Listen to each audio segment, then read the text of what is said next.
Today is 24th, and it's voting for the Lc5 chairman and the councillors. Campaigning ended. The campaigns ended, and this morning everybody is in a sober mood. What we want to see is a free and fair election. So this morning I joined the registrar and administrator and members of the DEC to supervise the distribution of materials. What we did in Butebo, because there was a lot of allegations from candidates that people could forge DR forms and they change things on the way.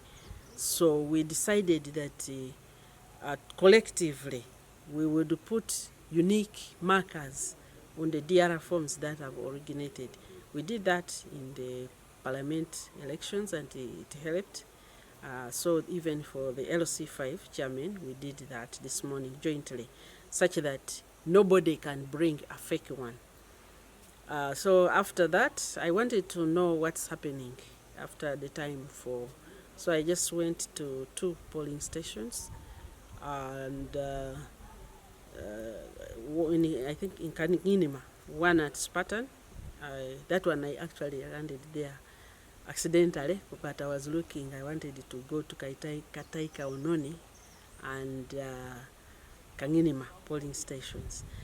At Spartan, literally voters had not yet come. They're just a handful of younger people whom I engaged to talk about development. And then we went to also Kanginima polling station, and the numbers are still very, very low.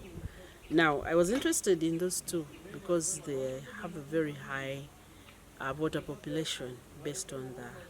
So I wanted to see. So at this time, I'm not sure whether people are going to come to vote after doing some digging, because here people don't use watches. Midday could be anywhere. When you say 12 noon, for them it could be anywhere between 10 and 4. So we are hoping that the numbers will come up, that people will come, but voting had not started in any of those 2 polling stations. And so as a party chairperson, the situation is calm. That's the one thing. When you look at the agitated campaigns which go on, you would have think that on this voting day there will be so much turmoil. Well, I haven't got intelligence reports from anywhere, but from what I heard, from what I eyeballed and witnessed on those particular stations, I think people are going to vote very, very calmly. All the candidates and their supporters, they have had their turn at campaigning. And so we do not expect campaigning. What we expect is that a situation is put up which is safe. And therefore, I would like to call upon the voters. Please come and vote. And what we have been encouraging you all along, that vote peacefully. Vote the candidate of your choice. People have moved through all this time. Every candidate has presented their credentials. Today, let everybody have their own free choice to vote, such that they are not forced, because when there is confusion, when there is conflict at the polling station, that's where we get challenges. But I want to request the voters, please come up. The numbers I saw in Kanginima are not very encouraging. These are some of the most highly populated polling stations based on the books. So I just wanted to see and know how many of these people are actually here. And all along, even the polling stations that we passed along the roads, including the one near the district headquarters, voting had not yet started. The turnout was still very low.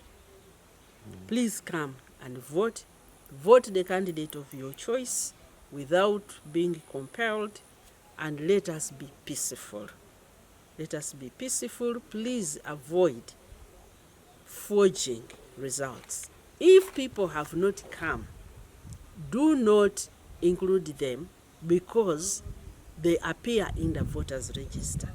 His Excellency the President has made it very, very clear that he is not going to tolerate any such, because we need a credible voters voting process. Otherwise, we will damage the democracy that we are trying to build.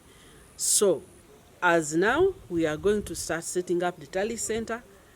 Mostly that is for the parliamentary, that is where I concentrated. I had no clue of what happened in the field because I only went to one polling station where I voted and came to the tally center. That's why I was trying to do some visiting to the field. Please do not include people who are not there in the numbers, because they are counting. Other people are counting those voters on those lines. It's not just you, because that undermines the process. Really, in these elections, it is an open thing that's about money. It's about money. Even if you see, even if you don't see, people are spending money. And I really don't know how we are going to reverse this. For me, it is very frustrating that people are not willing to sit and listen and discuss development issues, discuss manifestos with their candidates. But the voters, when the candidates go to talk to them, they just want to listen to only one thing: money. So either you give money or forget being in these politics. So I think it will be very, very hypocritical to say that anybody has campaigned without giving money. It has become a national phenomenon. And as we were coming here, I was pondering in the car, discussing with, saying, how are we going to reverse this? How are we going to reverse this? Because it impoverishes anybody who attempts to enter politics. Good leaders cannot emerge if it is all attached, because the money needed is extraordinary. It is not regular amounts of money, because if people have to give money to huge populations, like now if you moved in the night in this district, candidates with their agents, because I saw this, I witnessed this with the parliament. I did not go to anywhere, but did some intelligence, and some were trying to distribute money very late in the night. Even some were trying to distribute money during the day. Fellow Ugandans, where is this taking us? I see people lamenting, going to stand in any political position. It's like economic society. I hope that some things which have already arisen in the country, from the different parts of the country, when you see those politicians react very, very violently when they lose, it's because they are looking at how they have positioned themselves financially. They have depleted all the money, and now there hasn't even been a very credible election, because even when it comes to those polling, the actual polling, it does really not reflect anything so much, because everything is about money. Everything is about money. And here, I find it very exhausting, actually. I find it very exhausting. You cannot talk to young people, like in the Butebo. This morning, I was talking to some young people. If you want, before you talk to them, Mkaire, give us some water, give us some what, and they will not listen. So it's like, even for people to listen to you, you have to bribe them. And yet these are people who need to listen and learn and become the development agents. And for me, this has been a concern. It has been a big concern that we have shifted away from listening. When I was running the training of PDM, in the district, this district of Butebo. You know, you would call the meeting and so many people will come. As you are teaching them, they are just waiting. How much? You are trying to explain to them the process, the 7 pillars. Maybe you are trying to give them some financial literacy. They are just, and when you tell them, oh, we have given you lunch, but there is no money, because I was self-financing. I was financing these things from my pocket. And so if you have to travel throughout the district, you can't afford to give people money. So inviting people or engaging people in anything has moved to money. So politics is not the only thing. Even technical programs, you invite people. You saw this. We invite registrars to train them about their job. But because they are paid so poorly, they are paid very little money. If there is no money for their border 5,000, they won't come. And that adds up. That money adds up. So how do we make elections affordable? How do we make the elections credible? When we did the elections for the MPs, the flag bearers for the members of parliament, I focused on 2 things, which were the complaints of the candidates. The first complaint was that they were suspicious that certain candidates had acquired DR forms, and so whatever has taken place at the voting center is not what will be delivered to the tally center. So we did that by trying to put check marks, put unique identifiers to the official DR forms.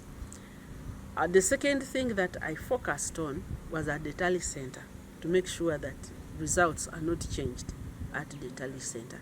And so I didn't spend a lot of time in the field. I can't say I witnessed people, giving money in the field on that morning, although the reports are there, the rumors are there. The rumors are there. And even the villagers, they will tell you that so and so would have won, but they had no money.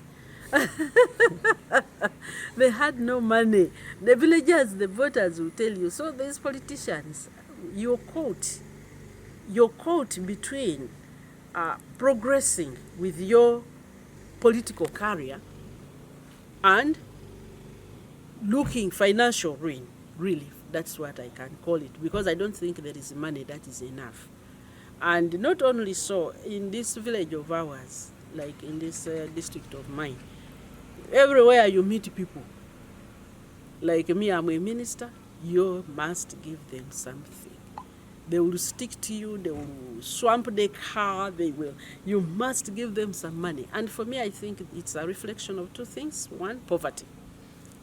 I don't think that people who have something substantial where to earn, they would be lining, they will be sitting and running to these places where they are just going to get 1,000, 2,000.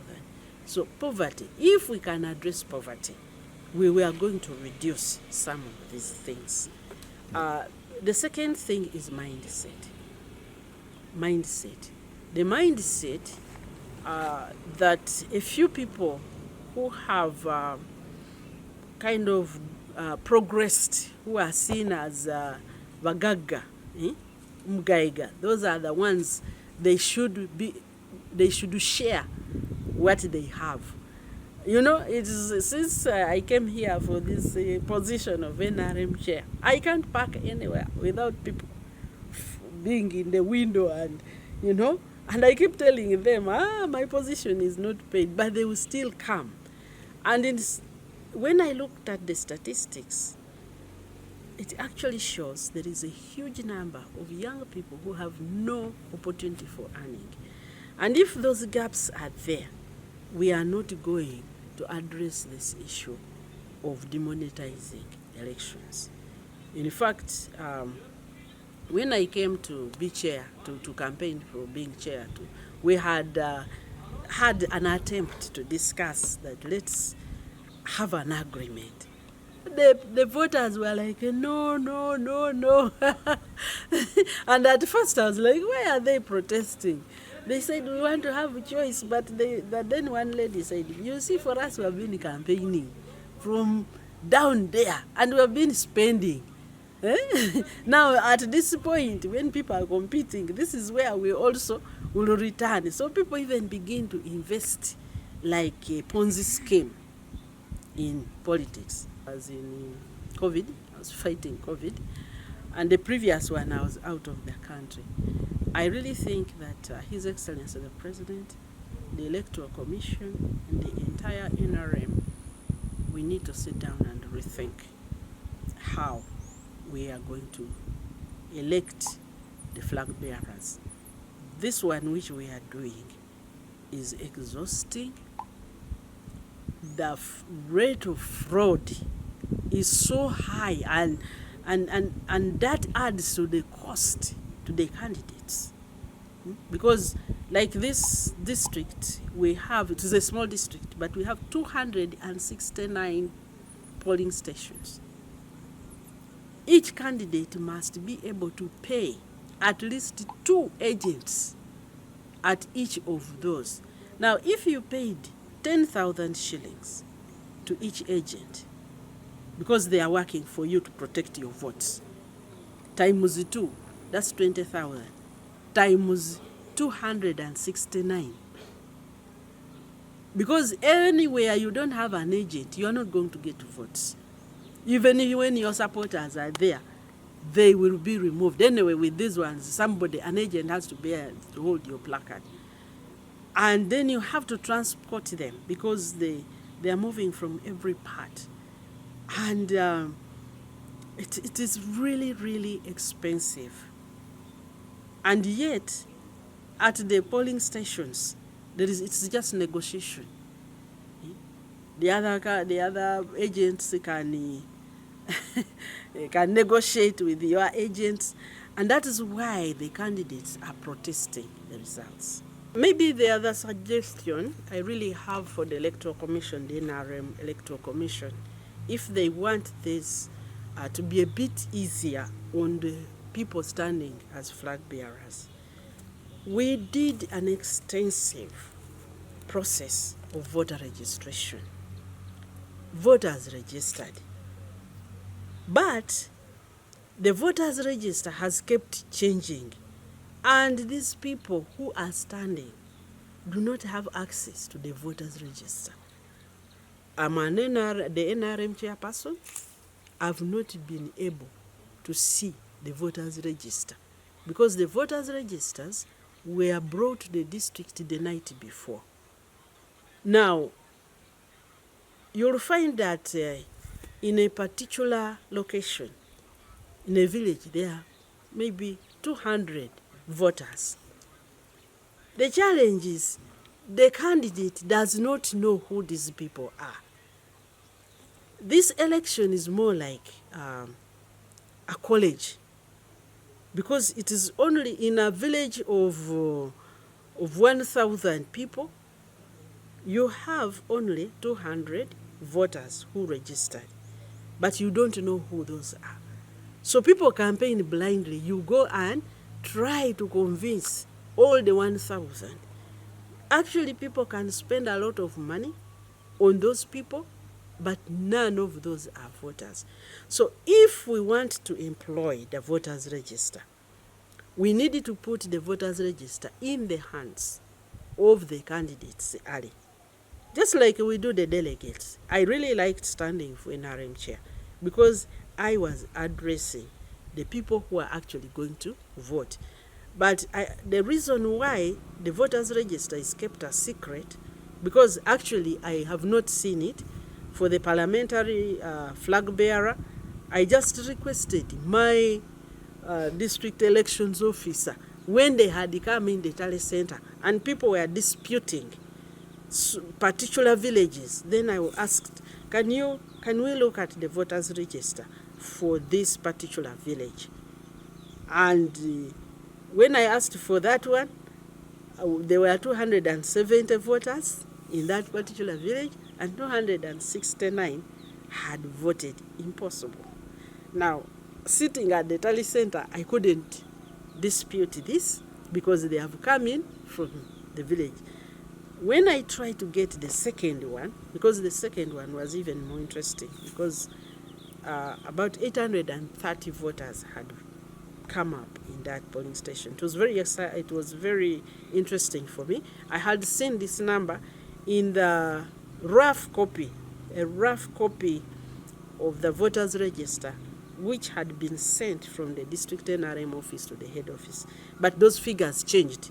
The figures that we have from what was collected here is different from the figures, and they vary. But you could still trace where there are extraordinary numbers.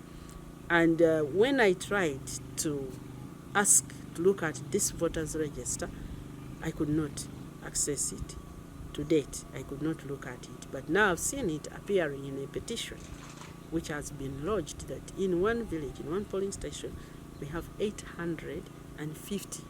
Whereas in this one there was 813, I was verbally informed that there are 850. And one candidate had got 700.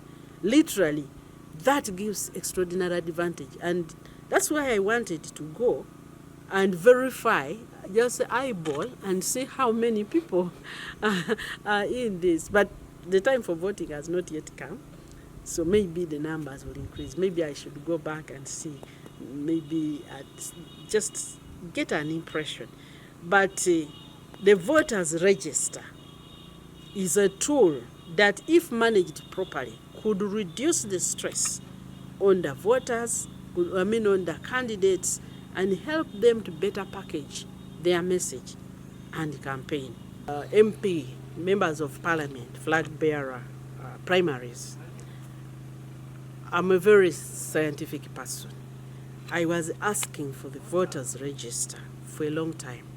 It is on Wednesday morning when we are going to vote. By morning, I mean 3 a.m. that I got a summary. I was informed that we were not allowed to look at the voters' registers. I found that a little bit interesting, but I was given a summary of the numbers per sub-county. And immediately, for me, it rang a bell. Because the average, the numbers were so high in certain places and so low in certain places. And I felt that there was something in it. So what I did is I went to the census report for these sub-counties and got the census data. I know it will give me, it might have changed slightly, but still within range. And looked at the census data. How many adults do we have here? First of all, what's the total population?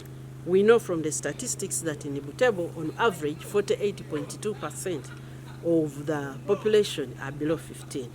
But the census data also gives us something very interesting. They give us the population of 18 and above.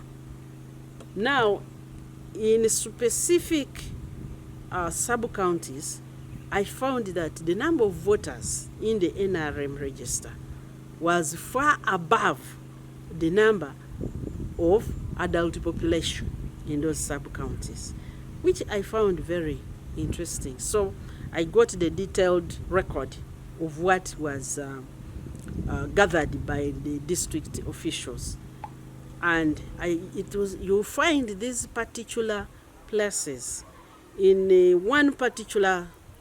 two particular sub-counties.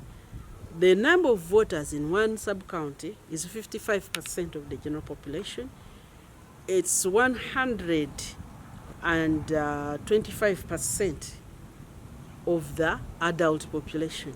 Even when I started with the population of 15 and above, meaning that maybe some people have grown and graduated.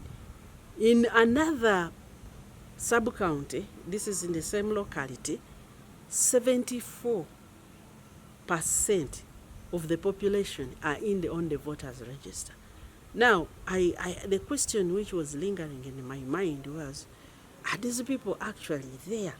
How did these people do it? because the population pyramid here is very typical. Huge numbers of younger people and very few up.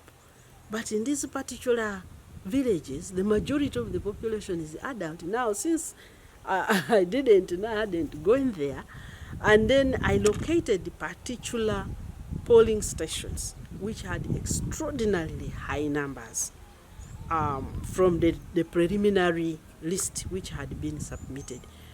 So, and those numbers showed up in the elections for the parliament flag bearers.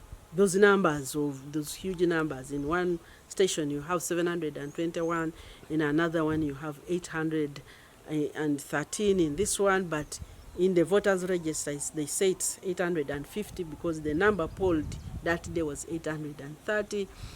And so why I wanted to do the spot checks today, I wanted to get an idea, are these people actually there?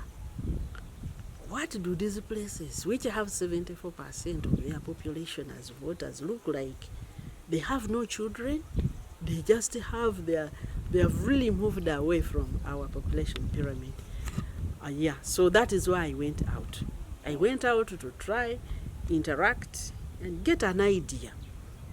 Are these people there? Because the other time when it was queried by one of the candidates at the Tally Center, we were told that you can't cancel it because you can't prove that these people were not there. And so today, I wanted to prove, are these people actually there? Or are these numbers in the book? Now, one of the things I discovered that there was a systematization of inflation of numbers. Now, because I'm new, I don't map who is popular where, but definitely there is a pattern to the inflation of numbers. They all are higher than the rest. You'll find this one village with 830 or 850 people, and the next villages all have 129, 200. What is unique? As an epidemiologist, I'm interested.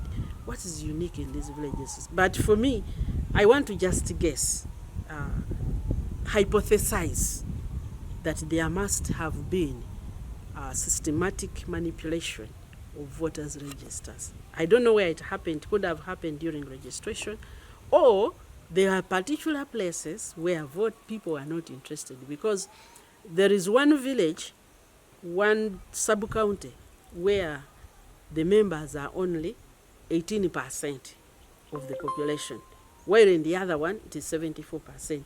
And also, as NRM chair, that worried me. I was like, are these people anti-NRM? That's why I was doing this analysis.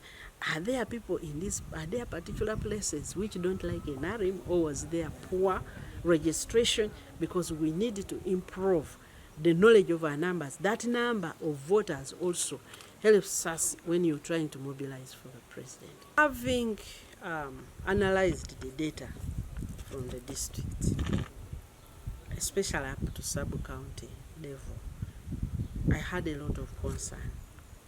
So in order to average and at least empower the candidates with the same information, I called a candidates meeting, both the Lc5 and the parliamentary members. This meeting took place at the district office. It was attended by either the candidates themselves or their representatives, and also with the district security team, so that they can watch out for these anomalies. And one of the things which surprised me is that they were hardly interested. I didn't see anybody very, apart from candidate Eseza Biachika. But she was kind of helpless. What can I do about it? She was very loud about it. She was protesting, but we could not propose anything about it. And in the end, we ended up with those reports. And me, since I wasn't involved in the polling, I just wanted to observe at the Tally Center. I couldn't verify. I therefore welcome the president's intervention. this intervention by the president, I know that as a party we are hard pressed to make sure that we have flag bearers, but I think to be fair to the people and to be fair to those who offer themselves genuinely, it will be good that we look into this, that rigging does not happen actually at the polling stations. Yes, that's where the numbers are recorded, but those numbers are embedded in the voters register.